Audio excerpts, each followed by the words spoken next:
Bienvenidos a Real Historia, el podcast que te transporta a través del tiempo para rememorar los acontecimientos más importantes de la historia universal. Desde Asunción del Paraguay, a través de Informate PI, Emilio Urdapilleta presenta Real Historia.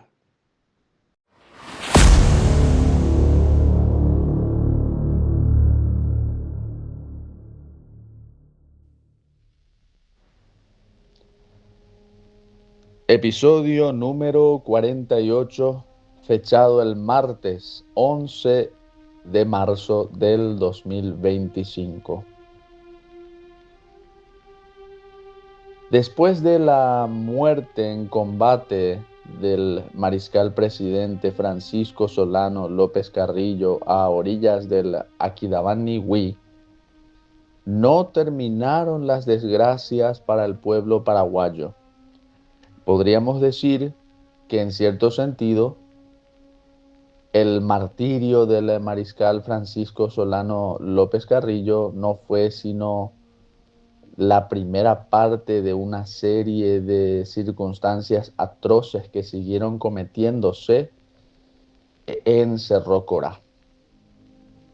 Los alrededores de ese lugar mítico y sagrado para el pueblo paraguayo siguieron tiñéndose de sangre de inocentes, mayormente prisioneros de guerra y otros combatientes que cayeron en las manos del Imperio del Brasil y, precisamente, el ejército brasileño, no saciado de su necrofágica sed de sangre, continuó con las matanzas indiscriminadas a varios paraguayos.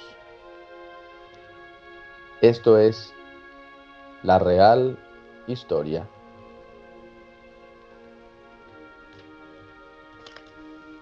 Como dijimos, tras la muerte del mártir del Aquidauán, Francisco Solano López Carrillo, no concluyeron las masacres de prisioneros y civiles paraguayos.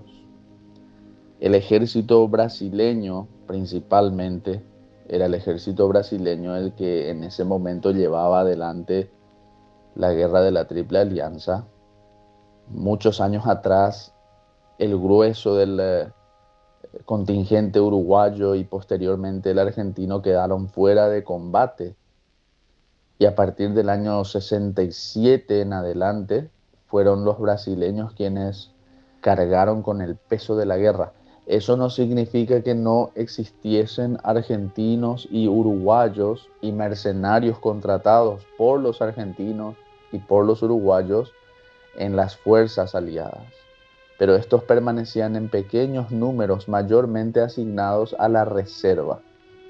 Las principales acciones ya a partir del año 67 las llevaron adelante los brasileños. Y como dijimos, en esta contienda que supuestamente se hizo para derrocar al tirano Francisco Solano López,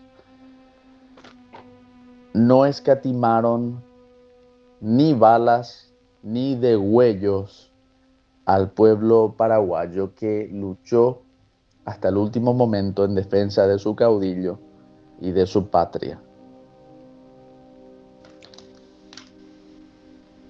El primer relato que tenemos sobre esto en realidad es un poco contradictorio. Las fuentes no se ponen muy de acuerdo sobre lo que sucedió, pero se coincide en que más o menos después de la batalla de Cerro Corá, la batalla de Cerro Corá fue temprano en la mañana del 1 de marzo y duró aproximadamente entre su preludio y su final 1 a 2 horas. Y tras la batalla, ya a la tarde o incluso según algunos, al atardecer del 1 de marzo, y Hasta hay una fuente también que habla del 2 de marzo, aunque yo no creo que esto sea así, yo no creo que sea el 2 de marzo, pero sí al atardecer del 1 de marzo, en la boca opuesta del Chirihuelo, se encontraba un pequeño destacamento de aproximadamente 40 a 50 hombres dirigido por el general Francisco Roa, que tenía unos, según dependiendo de nuevo de las fuentes, entre 5 a 10 pequeños cañones. Era la posición en la que se esperaba que iban a penetrar los brasileños para emboscar a las tropas del mariscal López. Pero eh, las fuerzas aliadas encontraron otro camino y rodearon a la posición y terminaron quedando, ya estaban rodeadas la posición del general Roa también, pero no penetraron directamente por ahí, sino por otros caminos. Y según se dice, los supervivientes paraguayos, de los pocos que quedaron, entre ellos el coronel Patricio Escobar Cáceres, intentaron negociar con los jefes brasileños para evitar una matanza ya innecesaria de las tropas que estaban bajo las órdenes del general Roa. Esto nos lo cuenta, por ejemplo, Juan Crisóstomo Centurión. Lastimosamente, los, eh, los paraguayos que fueron como mensajeros para intentar lograr que el general Roa se rinda ya pacíficamente, pues el mariscal López ya estaba muerto, llegaron tarde.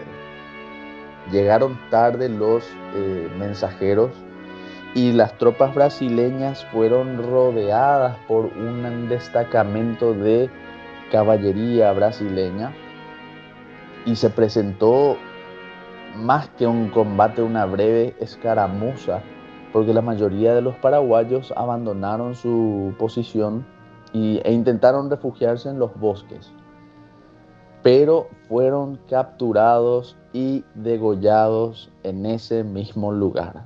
El número de degollados se discute si fueron 10 o 20 o 30, porque es incierta la cantidad de muertos. Ya a partir de este momento todo está en la nebulosa, no se sabe bien si se le degolló a todos o se le degolló a la mitad, pero de que hubo degüello, lo hubo. Y entre estos degollados estuvo el mismo general Roa, quien intentó una breve resistencia, pero al ver que sus tropas se desbandaron, eh, él acompañó a sus tropas y luego ya lo capturan y lo degüellan. Esto después de la muerte del mariscal, según la mayoría de las fuentes. Y estas tropas de Roa se rindieron, hay que decirlo, se rindieron. Primero se refugiaron en el bosque, luego se rindieron cuando fueron rodeados por la caballería brasileña y los brasileños de igual manera los degollaron. En segundo lugar, este episodio es todavía más conocido, quizás el más conocido de todos ellos, es que el 4 de marzo de 1870, 3 días después de la muerte del mariscal Francisco Solano López Carrillo, los brasileños hacen exactamente lo mismo, pero con las tropas del del coronel Juan Bautista del Valle, quien se encontraba junto a otros oficiales, como los mayores Gabriel Sosa, José Romero y el capitán Miguel Alfaro. Estos hombres tenían una misión especial designada por el mariscal López, que era transportar a los civiles, tratar de salvar a los civiles de las caravanas. Esto ya lo había designado el mariscal cuando estaban en Panadero, en diciembre del 69 o en enero del 70. El mariscal ya les dio a ellos esta misión de rescatar a los civiles, de tratar de alejar a los civiles de los lugares en donde podía haber batalla. Pero curiosamente, el 25 de febrero de 1870, según un documento que presentó el coronel Paraños, brasileño, el, este mismo coronel del Valle y sus oficiales le escriben una supuesta carta al mariscal Francisco Solano López en donde le dicen que ellos más o menos iban ya a desertarle y que iban ya a andar por su propia cuenta y que ya no iban a resistir más contra el enemigo, porque ellos consideraban que era absurdo insistir en una resistencia, que ya no era patriótico continuar combatiendo, que ya era pura sed de sangre seguir a ultranza en contra de los enemigos, etcétera, etcétera, etcétera. Una especie de utilizando un término muy nuestro, plagueo que le presentan al mariscal López. Y la ironía, la cruenta ironía que se produce con ellos es que precisamente 3 días después de muerto el mariscal, ellos son rodeados por los brasileños. El coronel del Valle les dice a los brasileños que ellos ya no combaten, que él ya no, no tiene ni siquiera necesidad de entregar sus armas porque los paraguayos que están bajo su mando ya no son combatientes y que se rinden pacíficamente y se entregan al enemigo. ¿Y qué sucedió? Sucedió que los brasileños los masacraron. Los masacraron de los 250 o 300 que tenían allí en esa caravana. La mayoría eran civiles, pero había unos 50 a 60 soldados. Bueno, fueron muertos casi todos. Los soldados murieron casi todos, fueron degollados. Y los civiles también murieron muchos y otros tantos fueron enviados como esclavos al cafetal de los que estaban con el coronel del Valle.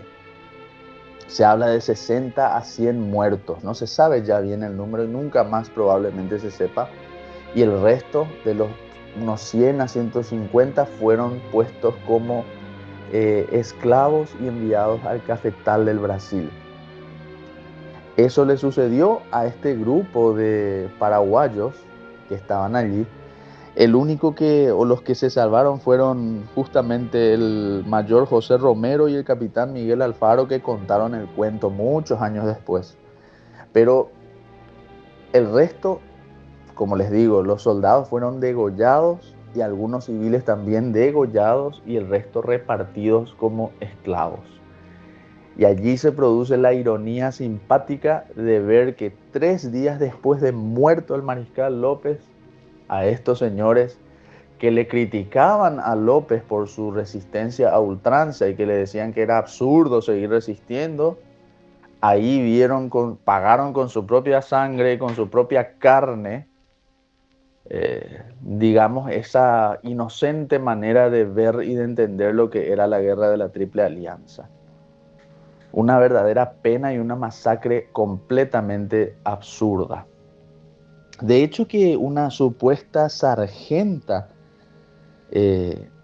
paraguaya, muchos tiempos después, según testimonio que recogió el estadounidense Stephen Bonsall y que publicó en el North American Review de abril de 1929, según el testimonio de esta supuesta sargenta,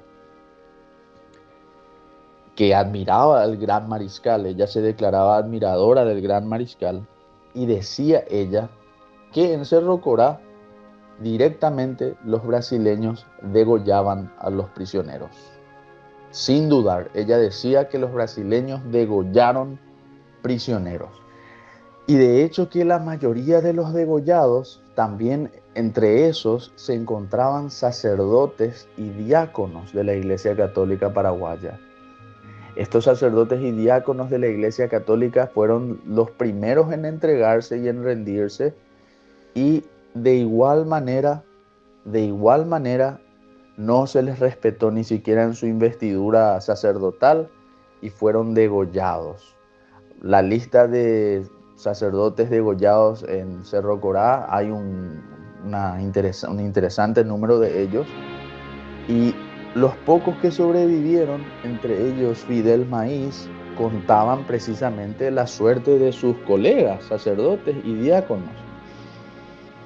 Y Precisamente son los sacerdotes que sobrevivieron los que contaban más sobre las penurias del ejército paraguayo en Cerro Corá. Ellos decían, por ejemplo, que el mariscal López comía la misma comida que sus hombres, salvo alguna que otra excepción, que se alimentaban del cuero, se alimentaban trataban de sacarle hasta la última carne al hueso de una vaca que lograban conseguir, etcétera, etcétera. Así es que los sacerdotes tampoco se salvaron del degüello. Y existe un testimonio poco conocido, pero igualmente valioso, que es del capitán Justiniano Rodas, paraguayo leal al mariscal López y que formaba parte de la tropa dirigida por el coronel Juan Crisóstomo Centurión en la batalla de Cerro Corá. Según el capitán Rodas, días después del último combate a orillas del Aquidabán, decía él, y leo textualmente: fueron llegando nuevos prisioneros que no lo habían pasado con tanta suerte como nosotros, pues no terminaban de narrar las calamidades que habían sufrido. Estos habían caído prisioneros sanos, sobre todo por las intrigas de los mismos paraguayos que servían de guías y vaqueanos a los brasileros. Llegaron a cometer muchos asesinatos por las informaciones que proporcionaban los pasados sobre las personas que ellos decían eran los custodios de los tesoros del mariscal López y su familia, y que habían sido los encargados de sus entierros por la orden del supuesto tirano, así como de los abusos cometidos con las mujeres que fueron fieles al mariscal, siguiendo al ejército hasta Cerro Corá. Miserias humanas fueron estas que prefiero no recordar. Era lo que decía el capitán Justiniano Rodas. Muy importante porque acá Rodas dice que los paraguayos que sirvieron a los brasileños como vaqueanos mataron a muchos otros paraguayos leales a López y fueron los que abusaron de muchas mujeres leales a López con la excusa de que estaban buscando los tesoros de la familia de López.